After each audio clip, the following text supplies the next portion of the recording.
साहब का आप देख लो, उनका एफसीपीएस पार्ट 1 क्लियर है, एफसीपीएस 2 क्लियर है, उनका लैब 1 क्लियर है, लैब 2 क्लियर है, एमआरसीपी 1, एमआरसीपी 2, एमआरसीपी 3, एफआरसीपी। जिस बंदे ने इतने ज़्यादा एग्जाम दिए होते हैं ना, तो आप ये सोचो कि इतने ज़्यादा एग्जाम क्लियर करने के लिए उस बंदे ने किस लेवल पे जाके प्रिपरेशन की होगी। जितनी मेरी एज है, शायद उससे 1 साल ज़्यादा ही उनका तजर्बा हो मेडिकल की फील्ड का। तो मैं तो कभी भी उनकी किसी भी बात की सवाल उठा ही नहीं सकता कि यार सर जो बता रहे हैं वो गलत बता रहे हैं, सही नहीं बता रहे, क्योंकि उनका इतना नॉलेज है, उनका इतना एक्सपीरियंस है कि मेरे जैसे काम से बंदा क्या सवाल करे। अस्सलाम वालेकुम, मैं इब्रार निमत और आप लोग देख रहे हैं यूट्यूब चैनल डॉक्टर अब्रार निमत। पिछले 2 से 4 मंथ के अंदर मैंने जो है वो 2-4 चीज़ें ऐसी सीखी है। मैं चाह रहा था कि आप लोगों के साथ वो डिस्कस करूं, ताकि आप लोगों को भी उसका मैक्सिमम फायदा हो सके। अभी 15 दिसंबर को आई थिंक एग्जाम हुआ था एनआरई का, और मेरे ख्याल से फ्राइडे को रिजल्ट आना था, उसका आ गया होगा। आज तो वैसे भी संडे है, तो उम्मीद है कि इसमें मैक्सिमम बच्चे जो पास कर गए होंगे, जिन्होंने डिम्स वगैरह से या फिर कहीं पर भी अच्छी प्रिपरेशन की थी। तो आज की इस वीडियो का मकसद थोड़ा सा ये है कि जब आप कोई भी एग्ज़ाम देते हो, कोई भी एग्ज़ाम देने के लिए आपने कभी भी परफेक्ट प्रिपरेशन नहीं करनी होती, और ना ही कोई माँ का बेटा परफेक्ट प्रिपरेशन किसी भी एग्ज़ाम की कर सकता है, ऐसा पॉसिबल नहीं है। बहुत कम लोग होते हैं जो पैदा ही परफेक्शनिस्ट होते हैं, और उनकी जो तैयारी होती है बिल्कुल परफेक्ट होती है। अगर एनआर की बात की जाए, प्लैब की बात की जाए, या सपोज करो आप यूएसएमएलई दे रहे हो, कोई भी एग्जाम आप लोग दे रहे हो, उसके अंदर आपकी कभी भी जो प्रिपरेशन है वो परफेक्ट नहीं होती, आपकी ऑप्टिमल स्टडी होती है। आप कोई भी एग्जाम सॉल्व कर रहे होते हो, सपोज करो आप एनआर एग्जाम सॉल्व कर रहे हो या प्लैब का एग्जाम सॉल्व कर रहे हो, एमसीक्यू बेस पे होता है सारा। उसके अंदर 100 सपोज करो एमसीक्यूज आते हैं, 100 एमसीक्यूज में से ऐसा कभी भी नहीं होता कि आपको जो है वो 80 एमसीक्यूज आते हैं और जी आप ये बोलोगे ये मुझे पकड़ रखे आते हैं मेरे, ठीक है, ऐसा कभी भी नहीं होता। इसके अलावा 100 अगर आप एमसीक्यू सॉल्व कर रहे हो, 100 एमसीक्यूज में से 40% एमसीक्यूज ऐसे होते हैं जो आपको क्या पूरी क्लास के अंदर हर बच्चे को आते होते हैं, अगर उसने प्रिपरेशन अच्छी तरीके से की है तो। 20% एमसीक्यूज ऐसे होते हैं जो किसी भी माई के नाम पर नहीं आते, ना आपने कभी उनके बारे में सुना होता है, ना कभी आपने पढ़ा होता है, ना कभी आपने लिखा होता है। तो कभी भी एग्जाम के अंदर आपको ऐसे एमसीक्यूज आ जाए 10, 12, 15, जो आपको ये लगे कि यार ये मैंने कहीं पढ़ा भी नहीं है, तो आप उसको छोड़ दो, वो किसी को भी नहीं आते होते। बाकी जो रिमेनिंग 40% एमसीक्यूज बचते हैं वो वाले एमसीक्यूज होते हैं जिसके अंदर आपको डाउट होता है कि यार इसका ए ऑप्शन ठीक है या सी ठीक है, बी ठीक है या डी ठीक है। दो आप ऑप्शन रूल आउट कर जाते हो उसके अंदर, बाकी जो 2 ऑप्शन बच जाते हैं उसके अंदर आप डिसाइड नहीं कर पा रहे होते कि यार इसका ए लगाना है या सी लगाना है। तो 40% एमसीक्यूज ऐसे होते हैं जिनका आपको नहीं समझ लग रही होती, और वो वही एमसीक्यूज होते हैं जिनकी बेस से आप एग्जाम को पास करते हो। जिनकी किस्मत अच्छी होती है वो अच्छे ऑप्शन को सिलेक्ट करके पास कर जाते हैं, कुछ रह जाते हैं। खैर इस तरह एक पेपर का पैटर्न होता है।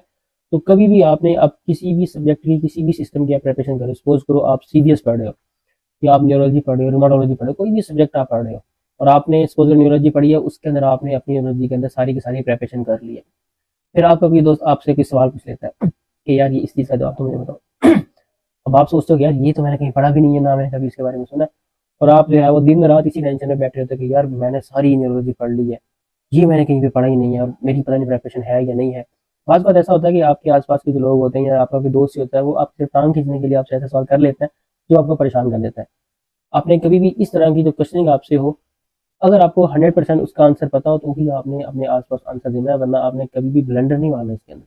और अगर आपको नहीं भी आता तो आपने इस चीज़ की टेंशन लेने की, यार मेरी प्रिपरेशन पूरी नहीं है, मैं इस चीज़ का आंसर नहीं कर पा रहा, मैं बस मेरी प्रिपरेशन है ही नहीं, मेरा एनआरई निकलेगा नहीं, पास नहीं होगा, ये चीज़ आपने कभी नहीं सोचनी।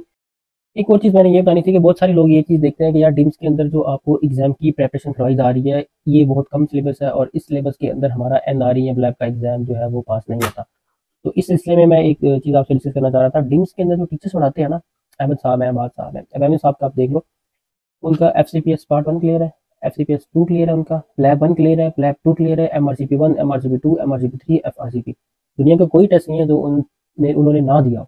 जिस बंदे ने इतने ज़्यादा एग्जाम दिए होते हैं ना, तो आप ये सोचो कि इतने ज़्यादा एग्जाम क्लियर करने के लिए उस बंदे ने किस लेवल पे जाके प्रिपरेशन की होगी। जितनी मेरी एज है, शायद उससे 1 साल ज़्यादा ही उनका तजर्बा हो मेडिकल की फील्ड का। तो मैं तो कभी भी उनकी किसी भी बात की सवाल उठा ही नहीं सकता कि यार सर जो बता रहे हैं वो गलत बता रहे हैं, सही नहीं बता रहे, क्योंकि उनका इतना नॉलेज है, उनका इतना एक्सपीरियंस है कि मेरे जैसे काम से बंदा क्या सवाल करे। अब देख रहा होता हूँ कि हमारे आसपास के जो लोग होते हैं वो ये डिस्कस कर रहे होते हैं कि यार ये सर ने क्या कहा दिया, ये सर ने ठीक नहीं पढ़ाया, ये सर ने जितना हमें पढ़ाया ये बहुत थोड़ा है, पता नहीं एग्जाम में इसमें से आता है कि नहीं आता। तो एक आम सा बंदा होकर मैं एमबीबीएस वाला, और उस टीचर पे जो है वो क्वेश्चन कर रहा हूँ कि यार ये पता नहीं सर ने सही कराया कि नहीं कराया, जिस बंदे का मेरी एज से भी ज़्यादा एक्सपीरियंस है मेडिकल का।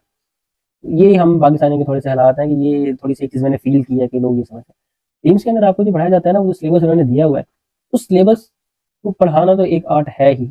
मेन चीज़ ये है कि सर अहमद साहब ने, सर अब्बास साहब ने वो जो सिलेबस हमारे लिए बनाया हुआ है, उनकी सालों साल की मेहनत है उस सिलेबस पे। वो कोई आम सिलेबस नहीं है कि आपने जो है फार्मा की बुक उठाई और आपने सारा पढ़ा दिया, बायोकेमिस्ट्री की बुक उठाई आपने सारा में पढ़ा दिया। अब्बास साहब ने जिस लेवल की बायोकेमिस्ट्री और फार्माकोलॉजी पढ़ाई है ना डिम्स के अंदर, शायद ही कोई टीचर ऐसे पढ़ा सकता हो, शायद ही कोई ऐसे पढ़ा सकता हो जिस लेवल की उन्होंने फार्मा और बायोकेमिस्ट्री पढ़ाई है, इसमें कोई शक नहीं है। इतनी मुश्किल जो चीज़ होती है उसको इतनी आसानी तरीके से वो समझा देते हैं कि फिर कोई सवाल रह ही नहीं जाता। मैंने बहुत कम टीचर ऐसे देखे हैं जो आपको इस तरह पढ़ाते हैं कि उन्होंने सारा लेक्चर दे दिया और जब लेक्चर खत्म हो जाता है आपके फिर भी जहन में क्वेश्चन होते हैं कि अच्छा यार ये सवाल का क्या जवाब होगा। ये जो टीचर जो पढ़ाते हैं ना, ये इस तरीके से पढ़ाते हैं कि जब लेक्चर खत्म होता है ना, लेक्चर के एंड पे आप देखते हो कि यार मैं क्या सवाल करूँ इसमें से, सारे उन्होंने बता दिए लेक्चर के अंदर। तो इस तरह जो पढ़ाना ये भी एक आर्ट है और मेरा नहीं ख्याल कि इनके अलावा किसी और के पास ये आर्ट हो जो मैंने यहाँ पे फील किया, और उनका तजर्बा बहुत है। उसके अलावा डिम्स के अंदर ये जो आपको नोट्स दिए ना उन्होंने, इस सिलेबस को बनाना एक बहुत बड़ा आर्ट है। इन्होंने एक फार्मा की बुक है, अब फार्मा की पूरी बुक तो आपने नहीं पढ़ लेनी ना, एनआरई आपने देना है, प्लान देना, कोई भी टेस्ट आपने देना, उस बुक में से उन्होंने वो चीज़ें फिल्टर की हुई हैं जो उनको लगता है कि ये इंपॉर्टेंट है और एग्जाम में आने वाली हैं। डिम्स के अंदर आप पूरा एमबीबीएस करने नहीं आते हो भाई बेटे, जो बंदे ये कंप्लेन करते हैं ना डिम्स के अंदर हमें जी फलानी चीज़ नहीं पढ़ाई, ये नहीं पढ़ाया, वो नहीं पढ़ाया, तो भाई आप डिम्स के अंदर एमबीबीएस करने नहीं आते हो, आप वहाँ पर जस्ट जो है एग्जाम की प्रिपरेशन करने आते हो। एनआरई हो गया, प्लान हो गया, अब एमबीबीएस तो आपने 5 साल पढ़ लिया पूरा यूनिवर्सिटी के अंदर। अब निम्स के अंदर भी आके आप ये बोलोगे यार मुझे वो डिटेल में सारी चीजें पढ़ाएं, वो नहीं पढ़ाएंगे आपको, वो ना पढ़ा सकते हैं, ना उनके पास इतना टाइम होता है, ना आपके पास इतना टाइम है कि आप इतना टाइम एक चीज पे लगा के उस चीज को सीखें। 5 साल आपने जो पढ़ा है वो आपने पढ़ा है ना, आपके कॉन्सेप्ट क्लियर होंगे। निम्स के अंदर आप आते हो सिर्फ एग्जाम की प्रिपरेशन करने के लिए, वो उनको पता उन्होंने किस तरह करवानी है, दे आर द बेस्ट इस चीज में, इस बिजनेस में उनसे अच्छा कोई बंदा नहीं है यहाँ पे। इसके अलावा एक और चीज़ ये है कि अगर आप लोग सिर्फ डिम्स के वो नोट्स को अच्छी तरह से प्रिपेयर कर लो, उसका मतलब ये नहीं कि आप रटा शटा लगा के उसको रख लो, ये नहीं, आपके कॉन्सेप्ट सारे क्लियर हैं उसके अंदर।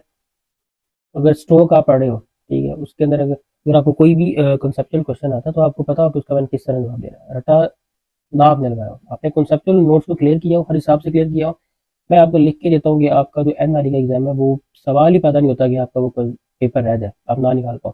अभी डिम्स में से काफ़ी सारे बच्चों ने पेपर दिया वहाँ पे, मेरे ख्याल से जो मैक्सिमम बच्चे हैं वो निकाल गए होंगे। लेकिन एक और चीज़ मैंने ये भी देखी थी डिम्स के अंदर, काफ़ी सारे ऐसे बच्चे आए थे अगस्त के महीने में जो रिसेंटली चाइना से या किर्गिस्तान से आए थे और वहाँ से आके उन्होंने जो है वो खातर खा की प्रिपरेशन नहीं की थी, 2-2.5 महीने का उन्होंने सेशन लगाया था डिम्स के अंदर और उसके बाद उन्हें डायरेक्ट एग्जाम दे दिया था। उम्मीद है कि उनका भी इंशाल्लाह पास हो जाएगा। खैर ये एक चीज़ थी जो मैंने पिछले 3 से 4 महीने के अंदर फील की है। मैं चाह रहा था कि मैं आप लोगों के साथ ये डिस्कस करूँ क्योंकि बहुत सारे बच्चे इस चीज़ को लेकर परेशान होते हैं कि यार फलाने बंदे ने मेरे साथ सवाल कर लिया, मैंने सवाल नहीं आता, इसका मतलब है मैं कुछ नहीं पढ़ाया। तो ये वाली चीज़ आप अपने जहन से निकाल दो।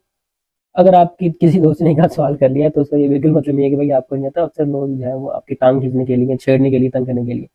मेरे साथ जो बंदा रहता है, मेरा रूममेट जो है आफ्ताब आलम, मैं उससे क्वेश्चन कर लेता हूँ जानबूझ के छेड़ने के लिए, फिर उसको नहीं आ रहा होता या वो मुझसे क्वेश्चन कर लेता, मुझे नहीं आ रहा होता, फिर हम एक दूसरे की शक्लें देख रहे होते हैं, फिर हम कहते हैं अच्छा यार कोई गल नहीं, खैर है।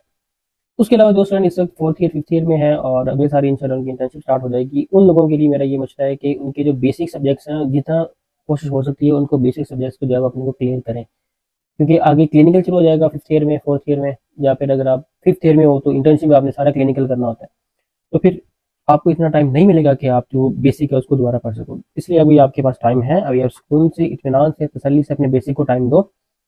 क्लिनिकल आप आराम से सुकून से कर जाते हो क्योंकि क्लिनिकल सब्जेक्ट्स हैं वो इतने ज़्यादा टफ नहीं होते और वो इंटरेस्टिंग होते हैं। सीरीज आप पढ़ लो, उसकी क्लिनिकल पढ़ लो, उसके बाद न्यूरोलॉजी पढ़ लो, पीडियाट्रिक्स पढ़ लो, डेर्मेटोलॉजी पढ़ लो, साइकाइट्री पढ़ लो, कोई भी आप सब्जेक्ट पढ़ लेते हो वो इतना इंटरेस्टिंग होता है कि आपका अपना इंटरेस्ट डेवलप हो रहा होता है कि यार अच्छा मैं इसको आगे और पढ़ लेता हूँ और पढ़ लेता हूँ। रूमाटोलॉजी एक सब्जेक्ट है, बड़ा इंटरेस्टिंग है। न्यूरोलॉजी है, बहुत इंटरेस्टिंग है। गायनिकोलॉजी है, बहुत इंटरेस्टिंग है। ऑब्स्टेट्रिक्स है, बहुत इंटरेस्टिंग है।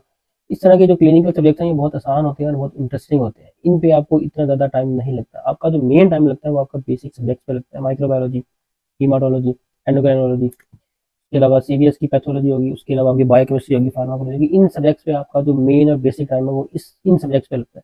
इसलिए इन सब्जेक्ट्स को आप जितना ज़्यादा से ज़्यादा अच्छी तरह से कर सकते हो उतना अच्छी तरह आप इसको कर लो। तो खैर ये थी आज की मेरी वीडियो, दुआ में याद रखिएगा। इंशाल्लाह आपसे मुलाकात होगी अगली वीडियो में। अल्लाह हाफिज़।